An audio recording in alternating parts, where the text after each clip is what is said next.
Shoppers have seen Saks Fifth Avenue merchandise growing blander by the year. But there's a new boss in town, all the way from London's prestigious Harrods department store.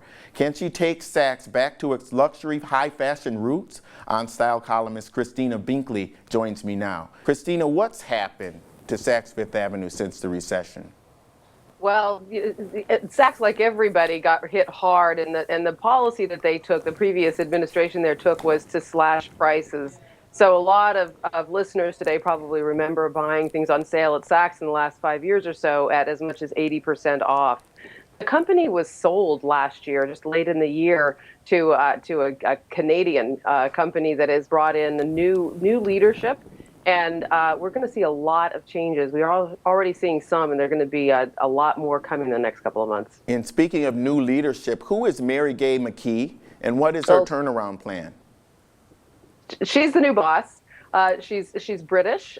She points out that she is a 48-year-old woman, just like the average Saks customer, although I don't think she looks like average anything. She has a reputation for having turned around Harrods when she was the chief merchant at Harrods, which is her last job she just came over from. She has come into Saks like a house of fire. I don't know if the woman sleeps. By any observations, I'd say she probably doesn't. And she's already made a lot of changes after steeping herself in the archives and doing a 2-week tour of, I believe, every single Saks store or close to them all. You give some really vivid examples, such as a recent meeting in which she asked the company's financial planners to relax their budgeting system to give more leeway to buyers in the field. Tell us about that.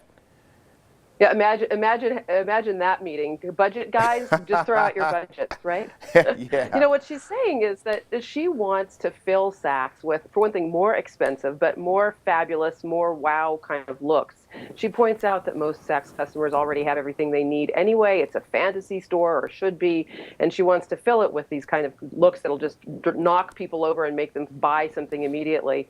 And what she says is that means that her buyers who are out in the field have to buy according to their passions, not according to the spreadsheet that was given to them by the budget people. Okay, so the 2014 collections hit stores in June. What can people expect? More expensive, more fabulous, probably more detailing, more exotic materials. They don't want to talk about it, but there's going to be a lot more fur in Saks for fall. And I think in general we're gonna see more fantasy type fashions.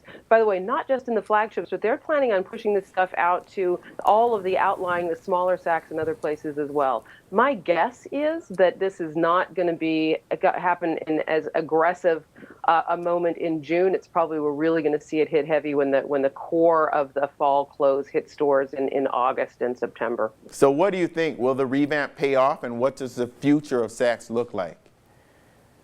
Well, you know, all these things, you can have great ideas, and if you don't execute them well, then they're a failure, right? So we have yet to see how it's going to be executed. I'd say this is exactly where the luxury industry is headed, though. We're seeing still a lot of price pushback from consumers at the upper middle class level. The more expensive the products get, the less price resistant there is in luxury these days. So certainly if I were running a luxury store, I'd be going for the craziest, most fabulous stuff. All right. Christina Binkley, always good stuff. Thank you so much. Happy to, Lee.